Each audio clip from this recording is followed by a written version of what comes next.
Media మిత్రులకు నమస్కారం. ఈరోజు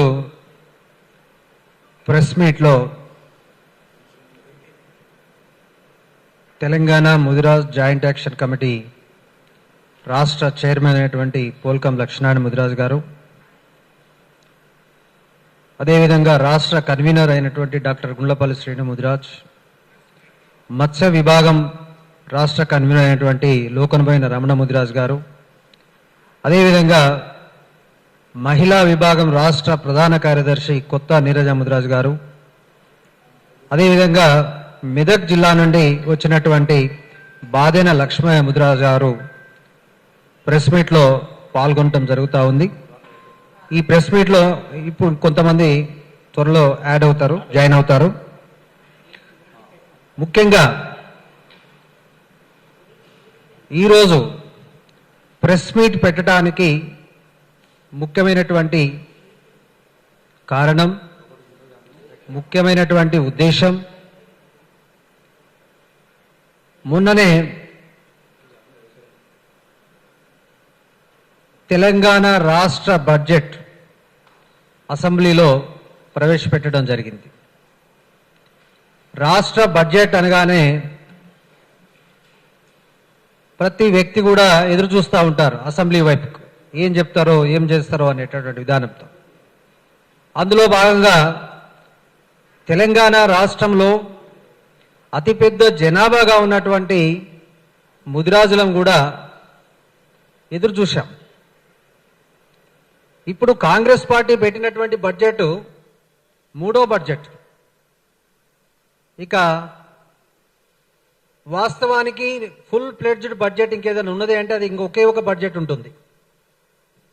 తర్వాత బడ్జెట్ ఎన్నికల బడ్జెట్గా మారిపోతూ ఉంది.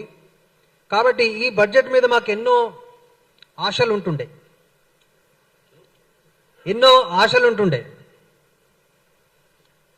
కారణం ఏంటంటే తెలంగాణ రాష్ట్రంలో కాంగ్రెస్ ప్రభుత్వం ఏర్పడగానే మాకు మొట్టమొదటిసారిగా తెలంగాణ ముదిరాజ్ కార్పొరేషన్ ఏర్పాటు చేయడం జరిగింది. తెలంగాణ ముదిరాజ్ కార్పొరేషన్ ఏర్పాటు చేయగానే రాష్ట్రంలో ఉన్నటువంటి ముదిరాజులందరూ పార్టీలకు అతీతంగా అందరూ కూడా హర్షం వ్యక్తం చేసినాం, ఫలాభిషేకాలు చేసినాం, కృతజ్ఞత సభలు కూడా పెట్టి చాలా మంచిగా నిర్ణయం తీసుకున్నారు. ఇన్ని సంవత్సరాలు మేము పోరాటం చేసినా ఏ ప్రభుత్వం కూడా స్పందించలేదు. రేవంత్ అన్న ప్రభుత్వం రాగానే మాకు తెలంగాణ ముదిరాజ్ కార్పొరేషన్ ఏర్పాటు చేసింది అని మేము చాలా ఉప్పొంగిపోవడం జరిగింది. అయితే కార్పొరేషన్ ఏర్పాటు చేయగానే మా కార్పొరేషన్ చైర్మన్గా బొర్రా జ్ఞానేశ్వర్ ముదిరాజ్ గారిని నియమించడం జరిగింది. మేము బొర్రా జ్ఞానేశ్వర్ ముదిరాజ్ గారిని ఏర్పాటు చేయగానే, వాళ్ళు నియమించగానే మేము చాలా కూడా ఆనందం వ్యక్తం చేసినాం. కారణం ఏంటంటే జ్ఞానేశ్వర్ ముదిరాజ్ గారు రాజేందర్ నగర్ నియోజకవర్గంలో 2009లోనే ఎమ్మెల్యేగా పోటీ చేయడం జరిగింది. 2014లోనే ఎమ్మెల్యేగా పోటీ చేయడం జరిగింది. వాస్తవానికి వారికి ఒక ప్రతిష్టాత్మక కార్పొరేషన్ ఇస్తా అని వాళ్ళు ప్రకటించడం కూడా జరిగింది. అదే డైరీ కార్పొరేషన్ ఏర్పాటు చేయడం జరిగింది. డైరీ కార్పొరేషన్కి వారిని చైర్మన్గా నియమించడం జరిగింది. తర్వాత వారిని ఏదో కారణాల వల్ల ముదిరాజ్ కార్పొరేషన్ చైర్మన్గా నియమించడం జరిగింది. ముదిరాజ్ కార్పొరేషన్కి ఇంత అనుభవం కలిగినటువంటి వ్యక్తిని నియమించారు అంటే మేము ప్రభుత్వము ముదిరాజుల మీద ఒక ప్రత్యేకమైనటువంటి దృష్టి సారించిందేమో, ముదిరాజులకు చాలా పెద్ద న్యాయం జరుగుతుందేమో అని ఆశించడం జరిగింది. అయితే ఈ కార్పొరేషన్ ఏర్పాటు చేసినప్పుడు నాకు తెలిసి 2 కార్పొరేషన్లకు చైర్మన్లు నియమించడం జరిగింది. ఒకటి తెలంగాణ ముదిరాజ్ కార్పొరేషన్ అయితే రెండవది ఆర్యవైశ్య కార్పొరేషన్. ఇక్కడ నేను ఆర్యవైశ్య పేరు తీసుకున్నందుకు ఒకవేళ వారు ఆ పేరు తీసుకోకూడదు, దీనిలో ఆ రోజు ఒకేసారి ఏర్పడాయి కాబట్టి తీసుకోవడం జరిగింది. కాబట్టి ఉద్దేశపూర్వకం కాదనే విషయాన్ని నేను పత్రికాముఖంగా చెప్తా ఉన్నాను. అయితే ఆర్యవైశ్య కార్పొరేషన్ చైర్పర్సన్ గా కాల్వ సుజాత గారిని నియమించడం జరిగింది. తెలంగాణ ముదిరాజ్ కార్పొరేషన్ చైర్మన్ గా బొర్రా జ్ఞానేశ్వర్ ముదిరాజ్ గారిని నియమించడం జరిగింది. ఆర్యవైశ్య కార్పొరేషన్ చైర్మన్ కి కార్యాలయాన్ని అరణ్య భవన్లో ఏర్పాటు చేయడం జరిగింది. గుర్తుపెట్టుకోవాలి ఈ విషయాన్ని.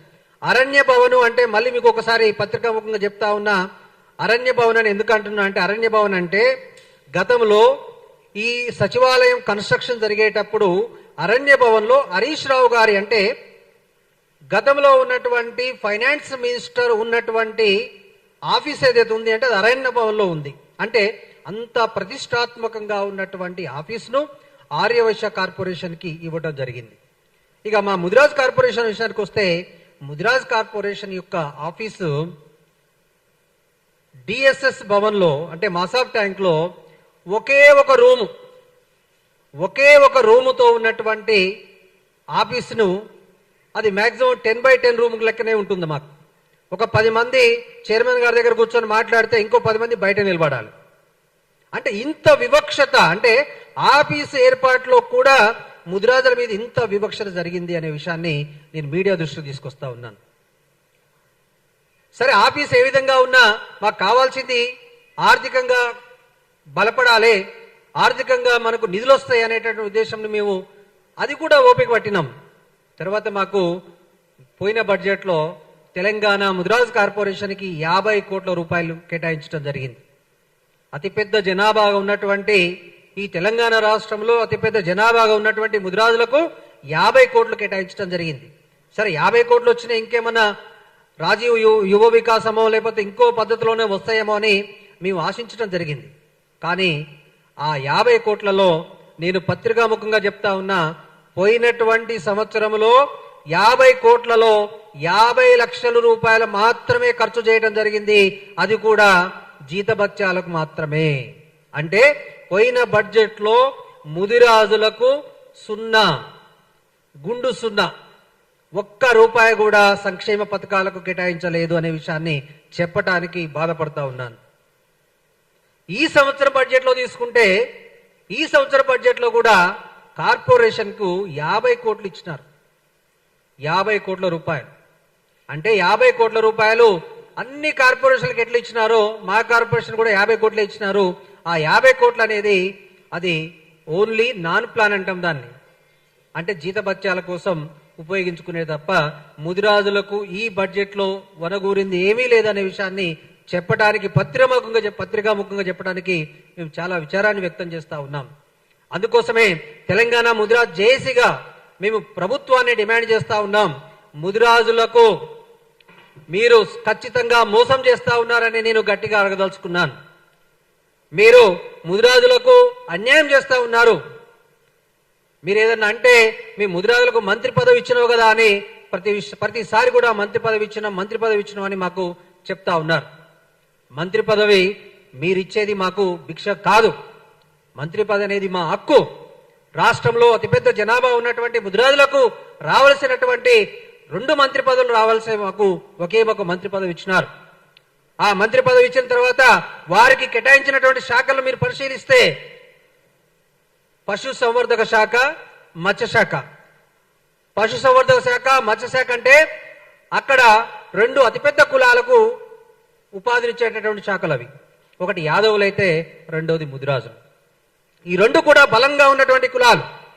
వాటికి మీరు కేటాయించినటువంటి బడ్జెట్ ఎంతనో తెలిసినా 650 కోట్ల రూపాయలు మాత్రమే కేటాయించారు.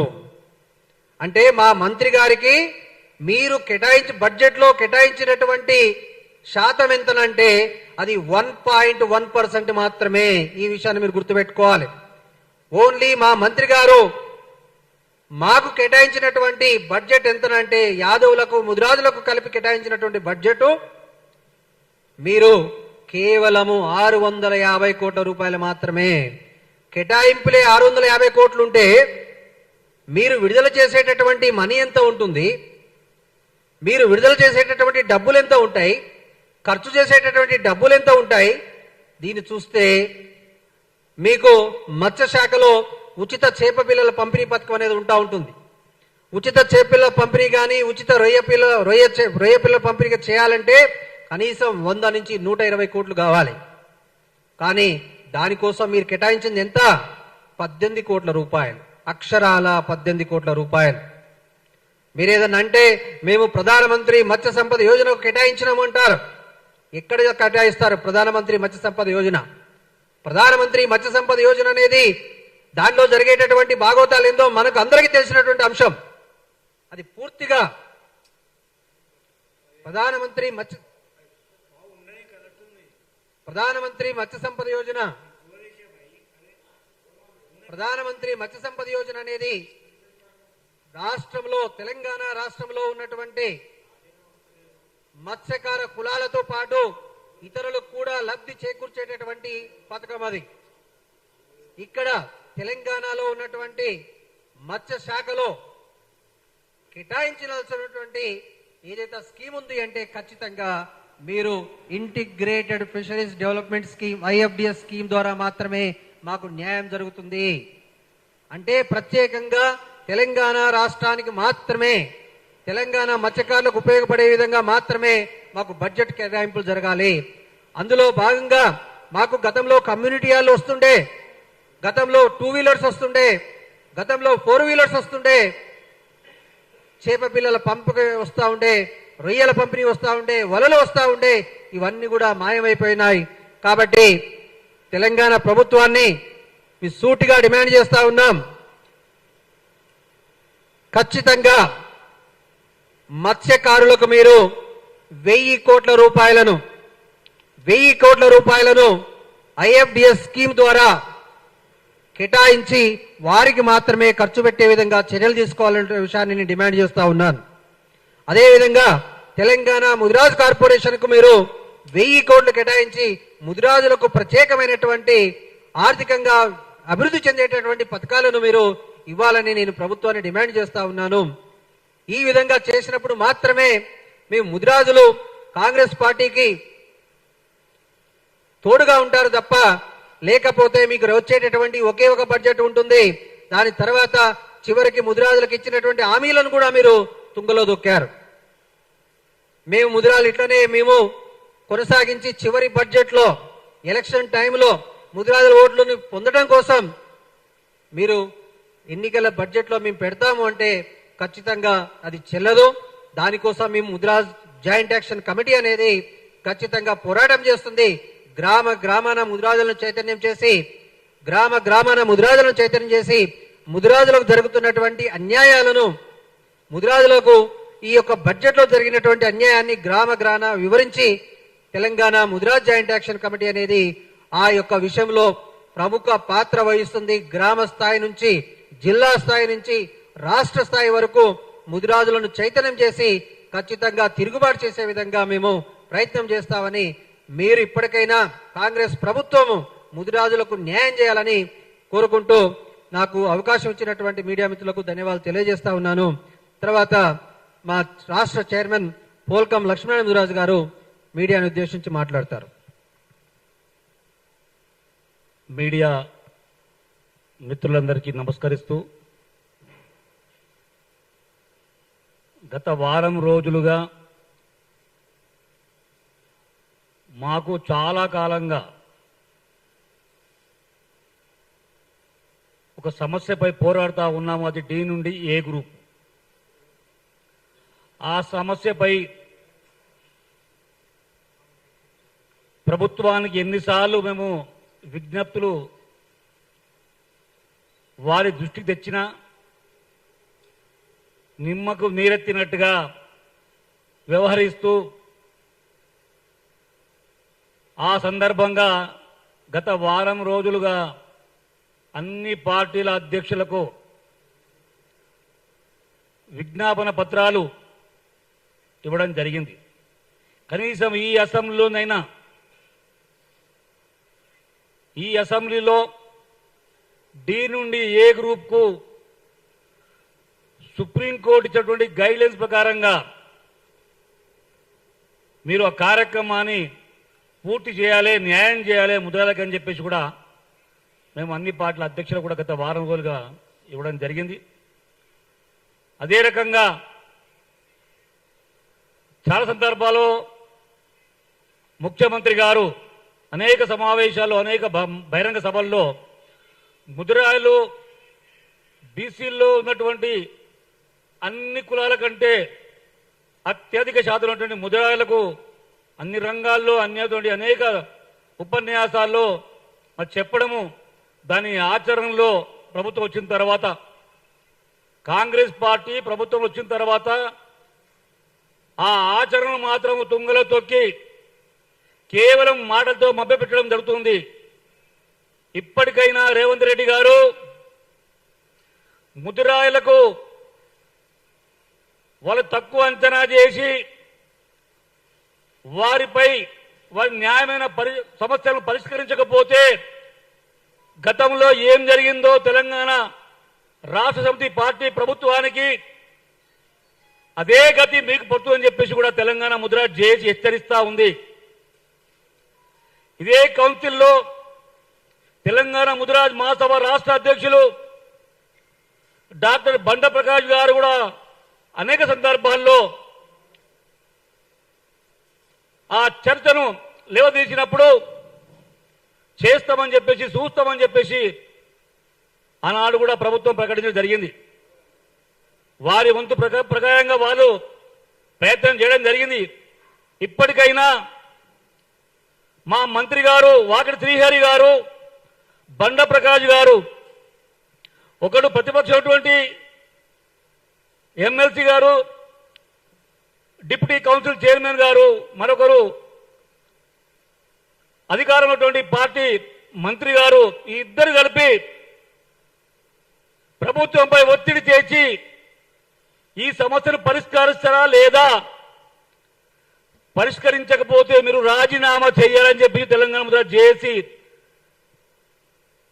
వీళ్ళని డిమాండ్ చేస్తా ఉంది. మీరు రాజీనామా చేసి అందరం కలిసి రోడ్లపైకి వద్దాం. మా రాష్ట్ర గవర్నర్ గుండ్లపల్లి శ్రీనివాస్ గారు చెప్పినట్టుగా ప్రాంతాల వారీగా ఉద్యమాలు చేపట్టి టీఎంజేఏసీ ఈ ఉద్యమాన్ని ఇంకా మరింత బలోపేతం చేయడానికై మేము జిల్లాల వారీగా పర్యటన కూడా చేయడం జరుగుతూ ఉంది. ఆ తదుపరి టీఎంజేఏసీ ఈ డి నుండి ఏ గ్రూప్ కు సాధించే వరకు విశ్రమించబోదు. ఒకవేళ ప్రభుత్వం డి నుండి ఏ గ్రూప్ కు వారికి వాళ్ళు ఇవ్వడానికి ఏమైనా ఇబ్బందులు ఉంటే వేరే రకంగా ముదిరాలకు న్యాయం చేయాలి. కానీ దీని సంవత్సరం ఇంకా జటిలం కాకుండా మీరు ప్రయత్నం చేయాలని చెప్పేసి కూడా తెలంగాణ ముద్ర జేఏసీ కోరుతా ఉంది. మా నాయకులిద్దరూ ప్రభుత్వంపై ఒత్తిడి తెచ్చి సాధించాలని చెప్పేసి కూడా మరొక్కసారి టీఎంజేఏసీ మా మంత్రి గారు వాకిటి శ్రీహరి గారిని, మా డిప్యూటీ చైర్మన్ బండ ప్రకాష్ గారిని మరొక్కసారి మేము కోరుతా ఉన్నాము. దయచేసి మీడియా మిత్రులు ఈ సమాచారాన్ని, ఇక్కడ పత్రికా సమావేశాన్ని, మేం చెప్పినట్టు కొన్ని విషయాలను దయచేసి మీ ఛానళ్లలో, మీ పత్రికలలో పెద్ద ఎత్తున ప్రచారం చేయాలని చెప్పేసి మేము ఆశిస్తా ఉన్నాము. ఎందుకంటే జట్లమైన సమస్య చాలా సందర్భాల్లో కూడా మేము పోరాటం చేయడం జరిగింది. తర్వాత ఈ అసెంబ్లీలో చర్చించి సమస్యను పరిష్కారం చేయనట్లయితే రేపు రాబోయే అసెంబ్లీ వరకు మేము ఒక ఉద్యమ రూపంగా ఈ యొక్క జేఏసీ ఉద్భవిస్తుందని చెప్పేసి ప్రభుత్వ ఒత్తిడి తేవడానికి అనేక కార్యక్రమాలు తీసుకుంటామని చెప్పేసి కూడా ప్రభుత్వాన్ని మరొక్కసారి హెచ్చరిస్తా ఉన్నది. ముదిరాజ్ బంధువులందరికీ కూడా, తెలంగాణ వ్యాప్తంగా ఉండే ముదిరాజ్ బంధువులందరికీ కూడా ఈ ఉద్యమంలో మనము డి నుండి ఏ గ్రూపు సాధించడానికై ఉద్యమించాలని చెప్పేసి కూడా టీఎంజేఏసీ పిలుపునిస్తా ఉంది. జై ముదిరాజ్, జై జై ముదిరాజ్. థ్యాంక్ యూ అన్న. ఇప్పుడు మత్స్య విభాగం రాష్ట్ర కన్వీనర్ లోకనబైన రమణ ముదిరాజు గారిని మాట్లాడవచ్చు. ఇప్పుడు మా రాష్ట్ర మహిళా ప్రధాన కార్యదర్శి కొత్త నీరజ గారిని మాట్లాడి వారు బయటకు వెళ్ళేది ఉంది. తర్వాత లోకనబైన రమణ ముదిరాజు గారు మాట్లాడతారు. జై ముదిరాజ్, జై జై ముదిరాజ్. ఇది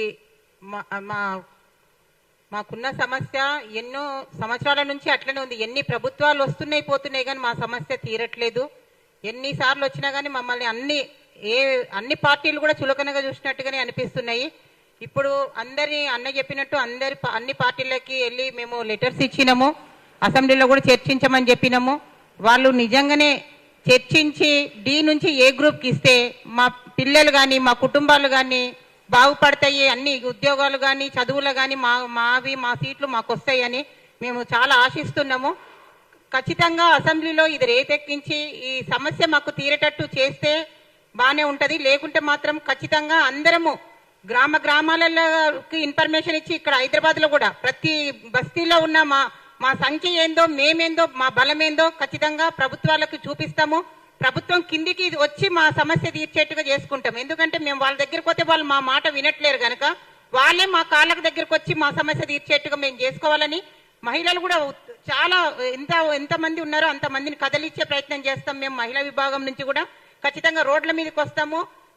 మా శక్తి ఏందో మేమేందో చూస్తారు, అప్పుడు మీరు తట్టుకోలేరు కనుక మీరు ఖచ్చితంగా మా సమస్య ఇప్పుడే తీరుస్తే బాగుంటుందని నేను ఆశిస్తున్నాము. కనుక జేఏసీ నుంచి పిలుపునిచ్చారు కనుక అన్ని సంఘాలు మావి ఉన్న చిన్న చిన్న ఏ సంఘాలు ఉన్నాయో వాళ్ళు కూడా ఒకటే తాటి మీదకి వస్తే మనం అనేది ఏందో ప్రభుత్వాలకు ఖచ్చితంగా తీరుతుంది, మనం అనుకున్నది సాధిస్తాము, ఖచ్చితంగా అవుతుందని మేము కూడా ఆశిస్తున్నాము. జై ముదిరాజ్, జై జై ముదిరాజ్. థ్యాంక్ యూ అక్క. ఇప్పుడు మత్స్య విభాగం రాష్ట్ర కన్వీనర్ అదేవిధంగా టిఆర్ఎంఎస్ రాష్ట్ర అధ్యక్షులు లోకనబైన రమణ ముదిరాజు గారిని మాట్లాడాల్సిన కోరుతారు. అందరికీ నమస్కారం. నా పేరు ఎల్వి రమణ ముదిరాజ్. నేను ముదిరాజ్ జేఏసీ మత్స్యకార సంఘం రాష్ట్ర కన్వీనర్గా పనిచేస్తా ఉన్నాను మరియు టిఆర్ఎంఎస్ స్టేట్ ప్రెసిడెంట్గా పనిచేస్తా ఉన్నాను. ఈరోజు సోమాజిగూడ ప్రెస్ క్లబ్ వేదికగా తెలంగాణలోని లక్షలాది మంది ముదిరాజ్ మత్స్యకార కుటుంబాల గొంతుకల తరపు నేను మాట్లాడుతూ ఉన్నాను. నీటి మీద హక్కు ఉన్న మాకు సొసైటీల మీద హక్కు లేకుండా పోతుందనేది చాలా బాధాకరం. ఎందుకు ఈ మాట అంటున్నానంటే వాళ్ళ తెలంగాణ రాష్ట్రంలో 6,000 మత్స్య సొసైటీలు తెలంగాణ రాష్ట్ర ప్రభుత్వం తరపు రిజిస్ట్రేషన్ అధికారికంగా చేయబడ్డాయి. దాంట్లో 30% 4,000 మత్స్య సొసైటీలు ముదిరాజుల పేరు మీద ఉన్నాయి. మరి ఇన్ని సొసైటీ ముదిరాజుల పేరు ఉన్నా కూడా ఇవాళ దురదృష్టకరం, ఇవాళ తెలంగాణ రాష్ట్రంలో ఉద్దేశపూర్వకంగా కాంగ్రెస్ ప్రభుత్వం వచ్చిన తర్వాత ఉద్దేశపూర్వకంగా మరి తెలంగాణ రాష్ట్రంలో ఉన్న మత్స్య సొసైటీలకు ఎన్నికలు జరపకుండా 6,000 పైచీలకు ఉన్న మత్స్య సొసైటీల్లో లక్షల మంది ప్రత్యక్షంగా మరి ఇంకా ఎక్కువ సంఖ్యలో పరోక్షంగా దీని మీద ఆధారపడి జీవిస్తున్నారు. వీటికి ప్రత్యక్ష ఎన్నికలు జరపకుండా నామినేటెడ్ పోస్టు మరి పద్ధతిలో కాంగ్రెస్ కార్యకర్తలకు మరి పార్టీలో వాళ్ళు చేసుకున్న వారికి ఆ పదవులు ఇవ్వడం అనేది చాలా దురదృష్టకరం. ఎందుకంటే ప్రతి ఒక్కరికి రాజ్యాంగబద్ధంగా ఒక హక్కు ఉంటుంది. అలాగే మత్స్య సొసైటీలోని సభ్యులకు కూడా వారి సొసైటీల అధ్యక్షులను కమిటీని ఎన్నుకోవడానికి వారికి ఒక ఓటు హక్కు కూడా మరి ఉంటుంది రాజ్యాంగబద్ధంగా తెలంగాణ మత్స్య సొసైటీ బయలాల ప్రకారం. కానీ వాటిని మత్స్యకారుల హక్కులను తుంగలో దొక్కుతూ ఈ కాంగ్రెస్ ప్రభుత్వం అధికారంలో వచ్చిన పంచి కూడా మరి రాష్ట్రంలో ఏ సొసైటీకి కూడా ఎన్నో సొసైటీల వల్ల కాల పరిమితి తీరిపోయిన తర్వాత కూడా సొసైటీలకు ఎన్నికలు జరపకుండా మరి వారి హక్కులు కూడా మరి కాలడం కూడా చాలా దురదృష్టకరం. మరి రాష్ట్రంలో మత్స్యకారులందరి తరఫున కూడా మేము డిమాండ్ చేస్తా ఉన్నాం తెలంగాణ రాష్ట్ర ప్రభుత్వాన్ని, కాంగ్రెస్ పార్టీని. ఎందుకంటే ఇవాళ ఆరుగాలం శ్రమించి మరి కష్టపడుతున్న మత్స్యకారుల హక్కులను కాపాడటంలో వారి సాధక బాధకులు తెలిసిన వారిలో ఒకరుగా మెలిగే ఉండే మరి నాయకుడికి అన్ని తెలుస్తాయి కాబట్టి వారు నాయకుడికి ఎన్నుకోబడితే వారి మరి సమస్యలు కూడా పరిష్కారం అవటానికి ఆస్కారం కూడా ఉంటుంది. మరి అలాగే ఇవాళ తెలంగాణ రాష్ట్ర ప్రభుత్వం బడ్జెట్ ప్రవేశపెట్టింది. దాంట్లో మరి గతంలో 1,980 కోట్లు మరి పశుసంవర్ధక మత్స్య శాఖకు కేటాయించడం జరిగింది. ఈ సంవత్సరం 50 కోట్లు తక్కువ చేస్తూ మరి బడ్జెట్ లో పెట్టినారు. అది కూడా మరి సింహభాగం మరి పశుసంవర్ధక శాఖకే దాంట్లో వెళ్తాయని చెప్పన్నది కూడా అందరికి తెలిసిన విషయమే. మరి మిగిలిన కొన్ని కోట్లలో కూడా మరి ఆ ఇన్స్టాఫ్ దాని ప్రకారం కూడా జీతాభత్యాలు అవన్నీ తీస్తే కూడా కనీసం మరి సోదరుడు శ్రీనివాస్ గారు చెప్పినట్టుగా ఒక 22 కోట్లు మాత్రమే. అది ఉన్న 33-34 జిల్లాల్లో మరి ఒక జిల్లాకు ₹1 కోటి కూడా రాకపోవడం అనేది మరి ఈ విధంగా అర్థమవుతా ఉన్నది. మత్స్యకారుల గురించి మరి మేము ఆ పథకాలు ఈ పథకాలు ప్రవేశపెడుతున్నా అంటూనే మరి ఉన్న బడ్జెట్ కూడా కోత విధించడం కూడా చాలా దురదృష్టకరం. మరి ఇవాళ మేము ఒకటి డిమాండ్ చేస్తా ఉన్నాం, మత్స్యకారులకి బడ్జెట్ లో కేటాయింపులు పెంచాలి, మరియు రాష్ట్రంలో యుద్ధ ప్రాతిపదికన మత్స్య సొసైటీకి ఎన్నికలు కూడా నిర్వహించాలని చెప్పని కూడా డిమాండ్ చేస్తూ, మరియు ఇవాళ ప్రధానమంత్రి మత్స్య సంపద యోజన కింద ఇస్తున్న మరి కొన్ని వేల కోట్లలో కూడా 60% కేంద్ర ప్రభుత్వం వాటా ఉంటుంది, 40% మరి రాష్ట్ర ప్రభుత్వం వాటా ఉంటుంది. కానీ ఈ రాష్ట్ర ప్రభుత్వం వాటా తెలంగాణలో మరి రాష్ట్ర కాంగ్రెస్ పార్టీ అధికారులు వచ్చిన తర్వాత ఈ 40% మాట మరి 40% చెల్లించడం దేవుడెరుగు. మరి ఉన్న కేంద్ర ప్రభుత్వాలకు కూడా మరి వచ్చిన మరి డబ్బులు కూడా కోత పెట్టి ఇతర శాఖలకు మళ్లిస్తూ మరి మత్స్యకారుల అభివృద్ధిని కూడా మరి కాలరాస్తుండడం, అడ్డుకోవడం కూడా చాలా దురదృష్టకరం. ఇవాళ మత్స్యకారులు ఆరుగాలం శ్రమించిన క్రమంలో సంవత్సరానికి ఒక 3-4 నెలలు వేట ఉండదు వాళ్ళకి. వాళ్ళ పక్క రాష్ట్రం మిగులు లోటు బడ్జెట్ ఏర్పడ్డ ఆంధ్రప్రదేశ్ ప్రభుత్వంలో ఏదైతే వేటకాలం ఉండదో ఆ 4 నెలలకు మరి 20,000 చొప్పున చెప్పి మరి ప్రతి మత్స్యకారు కుటుంబాన్ని కూడా ప్రభుత్వం వారి అకౌంట్ లో వేస్తా ఉన్నది. మరి ఇక్కడ కూడా అదే విధంగా మరి మత్స్యకారులకు 20,000 రూపాయలు మరి వేట లేని సాగని పక్షంలో ఉన్న ఆ 4 నెలలు కూడా వేయాలని చెప్పని కూడా మేము కోరుతా ఉన్నాం. మరియు ఇక్కడ రాష్ట్రంలో ముదిరాజులు అత్యధిక సంఖ్యలో 4,000 సొసైటీలు 6,000 సొసైటీలు రాష్ట్రంలో ఉంటే 4,000 సొసైటీలో ముదిరాజు మత్స్య సొసైటీ పరిశ్రమ సంఘాలు ఉన్నాయి. కానీ వాళ్ళ దురదృష్టవశాత్తు ఇవాళ తెలంగాణ రాష్ట్ర మత్స్య శాఖకు మరి వాళ్ళ ఒక బెస్స కమ్యూనిటీ సోదరిని పెట్టడం మరి అది మాకు చాలా బాధాకరం. మరి గతంలో ఏదైతే పిట్టల రవీంద్ర ముదిరాజును మరి ముదిరాజుల మరి బిడ్డగా మరి వారికి మరి తెలంగాణ రాష్ట్ర మత్స్య శాఖ మరి కార్పొరేషన్ చైర్మన్ ఇచ్చిన క్రమంలో మరి బెస్స సోదరుడికి మరి మత్స్య సొసైటీ సంబంధించిన మరి ఆయనకు దానికి వైస్ చైర్మన్ ఇవ్వడం జరిగింది. ఇప్పుడు మేము కూడా ఏమడుగుతున్నామంటే అత్యధిక సంఖ్యలో మాకు మరి వారికి చైర్మన్ ఇచ్చినప్పుడు కనీసం మా ముదిరాజు బిడ్డకు మరి వైస్ చైర్మన్ కూడా ఇవ్వాల్సిన మరి బాధ్యత కూడా ఉంటది. ఎందుకంటే మా ఓట్లు కావా మరి ఈ రంగంలో మేము అత్యధిక సంఖ్యలో ఉన్న మా ముదిరాజుల మత్స్యకారుల మనోభావాలు దెబ్బతినవని కూడా నేను అడుగుతా ఉన్నాను. ఇప్పుడు దయచేసి రాష్ట్ర ప్రభుత్వం ఈ విషయం దృష్టి పెట్టుకొని మరి వెంటనే మత్స్యశాఖ కార్పొరేషన్ వైస్ చైర్మన్ గా ఒక ముదిరాజు బిడ్డకు, అది కూడా సొసైటీల్లో అనుభవం ఉన్న వారికి అవకాశం ఇవ్వాలని కూడా నేను కోరుతాను. మరియు ఇంకొక విషయం, ఇవాళ ముదిరాజు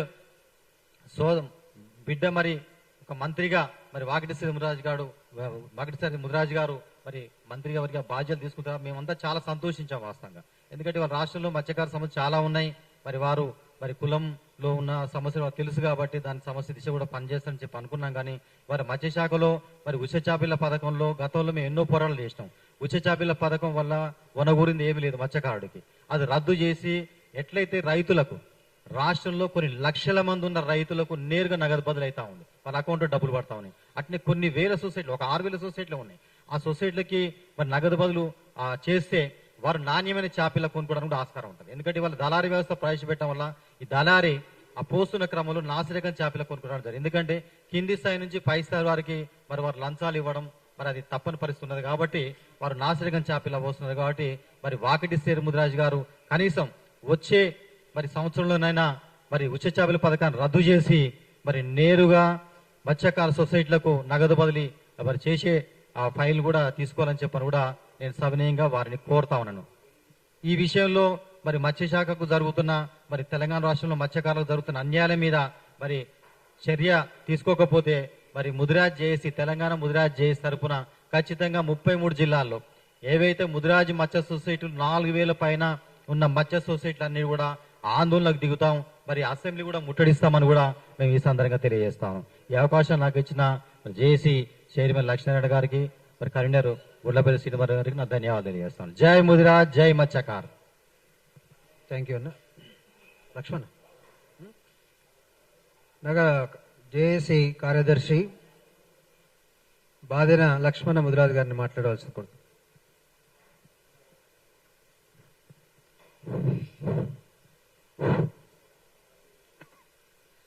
నేటి సమావేశానికి వచ్చినటువంటి జర్నలిస్టులకు, మీడియా మిత్రులకు, మరి నా తోటి జేఏసీ రాష్ట్ర కార్యవర్గానికి అందరికీ హృదయపూర్వక నమస్కారాలు.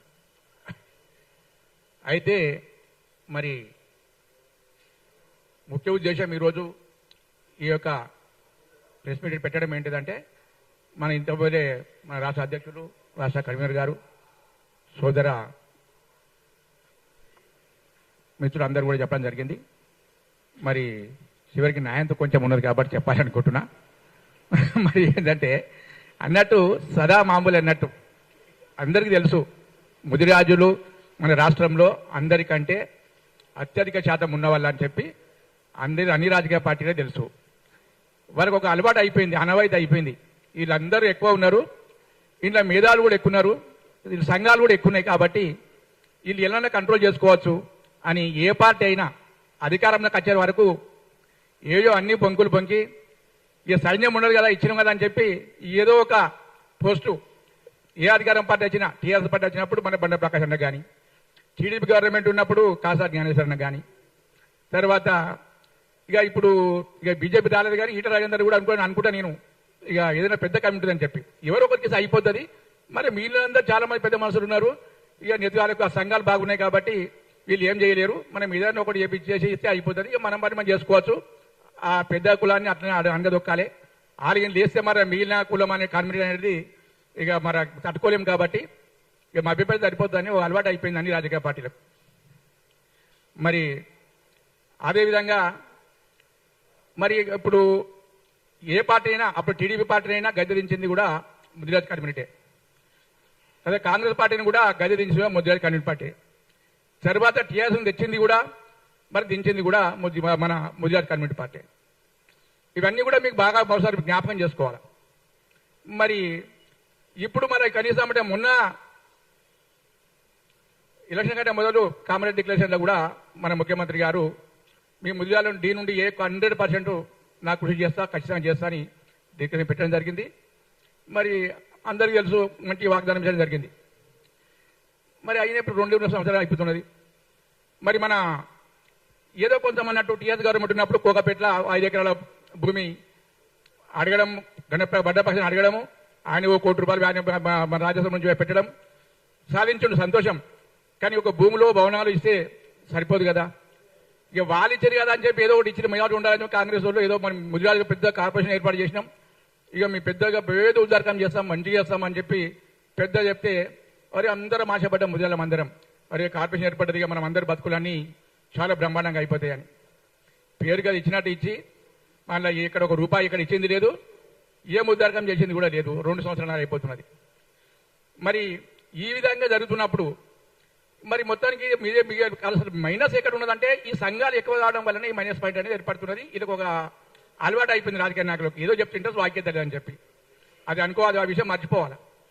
ఎందుకంటే సాధ్యమైనంత వరకు ఇప్పుడు మేము మొత్తం మీద ఈ ముదిరాజు ఏఆత్మార వంశం మనది, ఆ తర్వాత కొరికృష్ణ స్వామి వారసులం మేము. మరి మన మేధావులు ఎక్కువ ఉండడం వల్ల సంఘాలు ఎక్కువ ఏర్పడ్డాయి. కానీ ఏర్పడ్డా కూడా అన్ని సంఘాలకు విజ్ఞప్తి చేస్తుంది జేఏసీ, అందరినీ కలుపుకొని ఖచ్చితంగా యుద్ధం మొదలుపెట్టి ఇక మన ఓపిక అనేది నశించిపోతుంది. కాబట్టి 100% ఉద్యోగ ప్రకటన చేస్తాం. పల్లె నుంచి ఢిల్లీ వరకైనా సరే పోరాడి ఖచ్చితంగా మాకు ఈసారి న్యాయం జరగకపోతే కనీసం అంటే ఇప్పుడు వారం 10 రోజుల నుంచి ఈ యొక్క అసెంబ్లీ స్టేషన్లు పెట్టమంటని చెప్పి అన్ని పార్టీ అధ్యక్షులు కూడా మెమోరాండం వేయడము, పిటిషన్ చేయడం జరిగింది. మరి అదేవిధంగా కానీ ఇచ్చినా కూడా మరి ఇంకేం సంగతి అని చెప్పి ఈరోజు భయంగా చెప్పదామంటని చెప్పి ఈ యొక్క ప్రెస్ మీట్ ఏర్పడడం జరిగింది.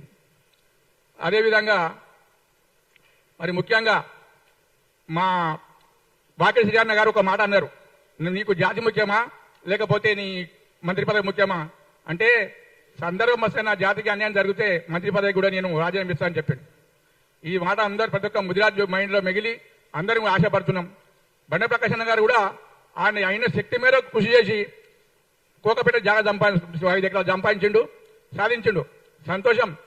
కానీ మరి ఆయన పోరాటం కూడా సాధ్యమైనంత వరకు పోరాడిండు. ఎందుకంటే ఇది కోర్టులో కూడా లేదు, బీసీ డివిజన్ నుంచి లేదు, కోర్టు కూడా తీర్పిచ్చింది. ఆ రోజే మీ బీసీ కమిషన్ వేసుకొని మీరు మీ స్థితిగతులను లెక్కలు వేసుకొని ఖచ్చితంగా మీరు చేసుకోవచ్చు, మీరు అర్హులు ఉన్నారు, బీసీ కమిషన్ చేసుకోవాలని చెప్పారు. కాబట్టి ఈ విధంగా చెప్పారని చెప్పి బడా ప్రశ్న మస్తు కొట్టాడడం కూడా జరిగింది. కానీ మన ముఖ్యమంత్రి అయితే నేను ఇంకా మంచి వకీల్లో పెట్టి కొట్లాడతా అని ఏం చెప్తున్నాడు. ఏ వకీలు అవసరం లేదు, కానీ బీసీ కమిషన్ చేసి ఉన్న వాస్తవం కూడా వెనుకబడి ఉన్నాము, మా జాతి వెనుకబడి ఉంది, అన్ని ఎరుకున్నాయి, ప్రపంచానికి ఎరుకున్నది. మేము మాకు గతి ఏమున్నదో రాజుల కూడా పేరు ఉంది. కాబట్టి దయచేసి మీరు తొందరగానే మరి అసెంబ్లీ పెట్టి 100% మీరు మాట ఇచ్చి మాట తప్పకూడదు అని చెప్పి అనుకుంటే ఖచ్చితంగా బీసీ నుంచి ఏలకు మారవాలి. ఇంకేమైనా సంబంధించి ఉంటే కూడా దానికి సంబంధించిన దాంతో చేసి మాకు ముద్రాకి న్యాయం జరగాలి. వీళ్ళు ఓపిక పడతారు, మర చెప్తే తింటారు, మర ఎలక్షన్ మర చెప్తే తింటారు. ఐక్యత ఇంకొకటి అన్ని సంఘాలను ఐక్యత చేయడానికి ఏర్పాటు చేసి కాబట్టి అందరినీ చేసుకొని ఖచ్చితంగా మీరుగిన మా ముదిరాజులకు డీ నుంచి ఏది మారడానికి కానీ ఇంకేదైనా తప్పించుకోవాలని ఏది బొంకుతే వినడానికి వాళ్ళు సిద్ధంగా లేరు. ఈ జేఏసీ మొత్తం ప్రకారం ముదిరాజు బంధువులందరికీ అన్ని సంఘాలను ఏకం చేసి ఖచ్చితంగా చైతన్యపరిచి మరి సాధించుకుంటాం. మా ఓపికకు పరీక్ష పెట్టదని చెప్పి మరి అన్ని పార్టీ అధ్యక్షులు కూడా చెప్పడం జరిగింది. కాబట్టి మీరు అందరూ కూడా మీ అందరు ఎమ్మెల్యేలు కూడా మీరు చెప్పి ఈ ఎమ్మెల్యే ఈ యొక్క అసెంబ్లీ యొక్క సమావేశంలో పట్టినే బీసీడీ నుంచి ఏలకు మారడానికి కృషి చేయాలని ఆదేశం చేయాలని చెప్పి చెప్తూ ఈ విషయం మరి ముదిరాజులందరూ కూడా ఒకవేళ జయపడి మాత్రం సమాజ తెలంగాణలో ఉండేటువంటి ఒక ముదిరాజు సైన్యం మొత్తం కూడా మరి తొందరగా మేము ఒక రాష్ట్ర లెవెల్ ఒక పెద్ద సభ పెట్టాలనుకుంటున్నాం. కాబట్టి సిద్ధంగా ఉండండి, దండయాత్ర చేద్దాం, అడగండి అమ్మాయిని పెట్టారు. కాబట్టి జేఏసీ మేము సిద్ధంగా ఉన్నది, ఉన్న పార్టీ ఉన్న అందరూ సంఘాలు కూడా రండి, అందరం ఇది ప్లాట్ఫామ్ అందరిది, అన్ని సంఘాలది. నువ్వు నీ అనుకుంటా పోతే వాళ్ళకు వలసైపోతుంది. కాబట్టి అందరూ కూడా జేఏసీ రావాలని చెప్పి అందరికీ పిలుపునిస్తూ మరి మొత్తం మీద ఇక మన ఓర్పు అనేది తగ్గుతుంది. కాబట్టి దీని యొక్క మా యొక్క సహనాన్ని పరిచేద్దని చెప్పి ఈ యొక్క గవర్నమెంట్ కు హెచ్చరిక చేస్తూ మరి మరొక యొక్క నాకు అవకాశం ఇచ్చిన ప్రజలందరికీ ధన్యవాదాలు. ధన్యవాదాలు అన్న. ఇప్పుడు హైదరాబాద్ మహిళా అధ్యక్షురాలు చెరుకు రాణి ముదిరాజు గారిని మాట్లాడాల్సింది కోరుతుంది. జై ముదిరాజ్, జై పెద్దమ్మ తల్లి. ఇక్కడ వేదిక మీద ఉన్న అన్నలందరికీ, ఆ ముదిరాజ్ అన్నలందరికీ నమస్కారాలు. మీడియా అన్నలకి నా యొక్క నమస్కారాలు. మా ముదిరాజ్ సంఘాలలో ఊర్లలో ఉన్న ముదిరాజ్ సంఘాలు కావచ్చు, గ్రేటర్ హైదరాబాద్లో ఉన్న ముదిరాజ్ సంఘాలు కావచ్చు, ఎవరు పోరాటం చేసినా ముదిరాజ్ సంఘం అనేది వెనకబడి ఉంటుంది. కాబట్టి కులానికే పెద్దవాళ్ళం కానీ ప్రతి ఒక్కరూ దాంట్లో ఎదిగిన వాళ్ళు చాలా తక్కువ ఉన్నారు. ఎదిగిన వాళ్ళు ఉన్న వాళ్ళ దాంట్లో చాలా సంఖ్య తక్కువ ఉంది. మామూలుగా వెనకబడి ఉన్న వాళ్ళే ఎక్కువ ఉన్నారు. మాకు ఊర్లలో ఏమో జరుగుతుంది మా ముదిరాజ్ సంఘాలకని చాలా మంది మనస్తాపంతో గురయ్యేటోళ్ళు చాలా మంది ఉన్నారు. దయచేసి ముదిరాజ్ సంఘాలకి వాళ్ళ పిల్లల భవిష్యత్తుని ఆలోచించి మేము పోరాటం చేసేది ఏదైనా సరే బీసీడీ నుంచి ఏలోకి కలపాలన్న మా నినాదం అయితే ఏదైతే ఉందో దాన్ని మాకు వెంటనే అమలు పరచాలని, ఏ గవర్నమెంట్ అయినా సరే మాకు మా ముదిరాజ్ సంఘాలలో సంఖ్య ఎక్కువ ఉంది కాబట్టి మా సంఖ్యను మమ్మల్ని గుర్తించి మాకు ఎట్లాంటి రంగంలోనైనా పొలిటికల్గా కానీ మాకు వచ్చే నిధులలో కానీ మాకు వచ్చే భవిష్యత్తు పిల్లల తరాలకి ఎట్లాంటి భవిష్యత్తు ఎంచుకుంటారో పిల్లలకి అట్లాంటి భవిష్యత్తు ఇవ్వాలని మా ముదిరాజ్ సంఘాలకి మీడియా రూపంగా మేము కోరుకుంటున్నాము. మా ముదిరాజ్ సంఘాలకు మా పోరాటం చేసే అన్నలందరికీ అక్కలందరికీ ఎవరైనా జేఏసీ అంటే ఏకతాటి మీదకి వచ్చి ప్రతి సంఘం అనేది ఒకటే మేము రోడ్డు మీదకైనా వచ్చి మేము ప్రతి మనిషి కోసం కొట్లాడడానికి మేమందరము కంకణం కట్టుకున్నాము. మా అన్నలు అందరూ ముందుకు వచ్చి చాలా కష్టపడి ఎన్నో రోజుల నుంచి దీన్ని ముందుకు నడిపించాలని చాలా విధానాలుగా పని నష్టం చేసుకొని కానీ వాళ్ళ ఇంటిని పట్టించుకోకుండా కూడా సంఘం కోసం పోరాటం చేస్తున్నారు అన్నవాళ్ళు అక్క వాళ్ళందరూ కూడా ఎంతో మంది అన్ని సంఘాలు. దీంట్లో జేఏసీ అని మా అన్న వాళ్ళు పాటించే దాంట్లో మాకు కూడా ఈ నినాదాలు వినేసరికి ఊర్లలో ఉన్న జనాలు కావచ్చు, గ్రేటర్ హైదరాబాద్లో ఉన్న జనాలు, మా ముదిరాజ్ జనాలు కావచ్చు, దీన్ని మైండ్ లో దృష్టిలో పెట్టుకొని మా కోసం పోరాడుతున్నారు వీళ్ళందరూ. మేము కూడా ముందుకొచ్చి వాళ్ళందరి కోసము మా పిల్లల భవిష్యత్తు కోసం ముందుకొచ్చి మేము ఇవన్నీ పాటించుకుంటామని చెప్పేసి మాతో కంకణం కట్టుకొని వాళ్ళు కూడా ముందుకు రావాలని నేను కోరుకుంటున్నాను. మా ముదిరాజ్ సంఘానికి ఏదైతే నిధులు వస్తున్నాయో ఖచ్చితంగా అంత నిధికి ఇంకా పైగానే మాకు కేటాయించి మా ముదిరాజ్ సంఘాలను ముందుకు తీసుకురావాలని, మమ్మల్ని కూడా ఒక ఏలో కలపాలని మా ఉద్దేశము. మా ఎజెండాకు ఒక్కసారి మాకు అందరికి సహకరించి మా ముదిరాజ్ సంఘంలో ఏలో కలిపి మమ్మల్ని పై స్థాయిలో తీసుకురావాలని మా యొక్క కోరిక. ఈ అవకాశం ఇచ్చిన అన్నలందరికీ నా యొక్క ధన్యవాదాలు.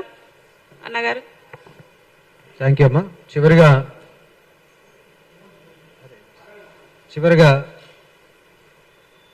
ఉమ్మడి జిల్లా మెదక్ ఉమ్మడి జిల్లా కన్వీనర్ జేఏసీ కన్వీనర్ కరణం రవీందర్ గారు మాట్లాడే ముందు మీడియా మిత్రులకు, మీడియా ఛానల్ యజమానులకు ఒక విజ్ఞప్తి చేసుకుంటా ఉన్నాం.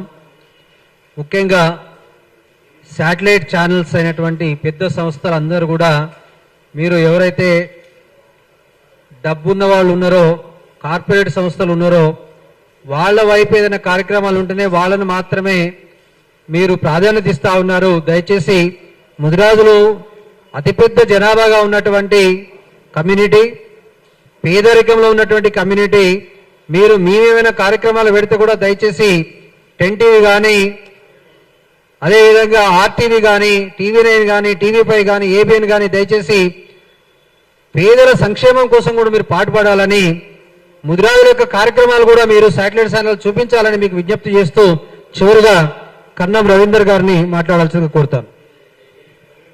జై ముదిరాజ్. నా పేరు కేవీ రవీందర్, ఉమ్మడి మెదక్ జిల్లా గౌరవాధ్యక్షుని జేఏసీ. కేవలం కామన్ ఎడ్యుకేషన్ అమలు చేస్తారు బీసీఏకు రేవంత్ రెడ్డి గారు హామీ ఇచ్చారు. ఫస్ట్ మేనిఫెస్టోలో బీసీ డీ నుంచి బీసీఏకి కావాలి. ఫస్ట్ మాకు ఇంపార్టెంట్ అది.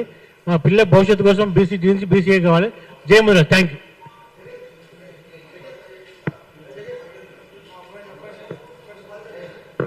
థ్యాంక్ యూ అన్న, ధన్యవాదములు.